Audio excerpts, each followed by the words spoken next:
A trader who's wrong more often than he's right can still take money from a trader who's almost always right.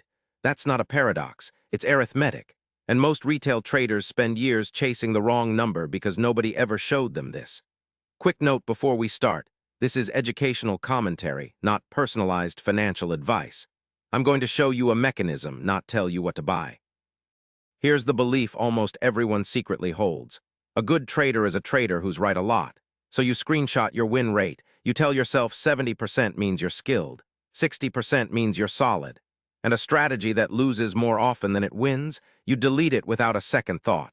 That instinct is exactly what's costing you money. Let's prove it with the simplest case possible. Two traders, each makes 10 trades, each risks $100 per trade. Trader A wins 7 times out of 10. Trader B wins only 4 times out of 10. If win rate were the whole story, a wins and it's not close. But we haven't said one thing yet, and it's the thing that actually pays you. That missing thing is payoff geometry. Not how often you win, but how much you win versus how much you lose. Trader A, our 70% hero, makes $50 when he's right and loses $150 when he's wrong.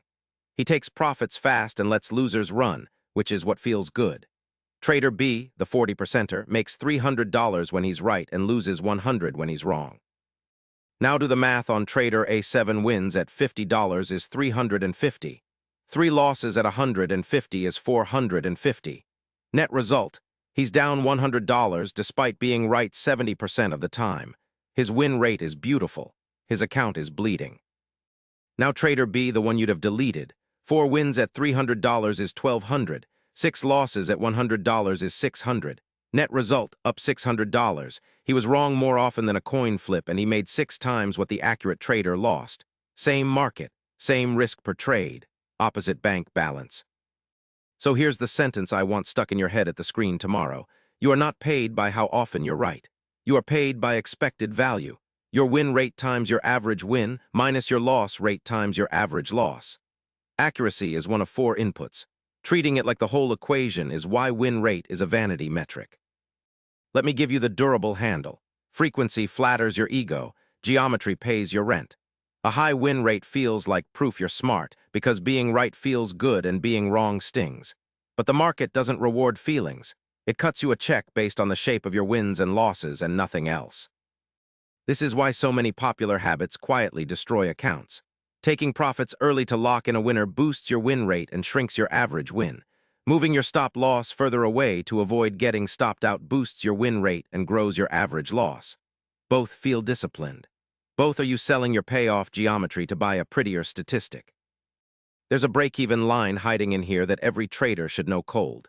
If your average winner is twice your average loser, a 2-to-1 payoff, you only need to be right about 34% of the time to break even. At 3-to-1, you break even around 25%. Read that again. You can be wrong 3 times out of 4 and still not lose money if the geometry is right. Now flip it because this is the trap. If you only make half of what you lose, a 1-to-2 payoff, you need to win 67% of the time just to tread water. That gorgeous 70% win rate you were bragging about. With bad geometry, it's barely keeping you alive, and one bad streak ends it. Accuracy without payoff is a house built on sand. Here's where it transfers beyond your day trades. This is the exact math behind buying cheap out-of-the-money options. Low win rate, huge payoff when it hits. It's the math behind venture capital, where 9 bets die so one can return 100-fold. And it's the math behind why selling premium can feel amazing for months, a 90% win rate, and then a single tail event erases a year. Same equation every time. High-accuracy strategies almost always carry hidden geometry that eventually collects.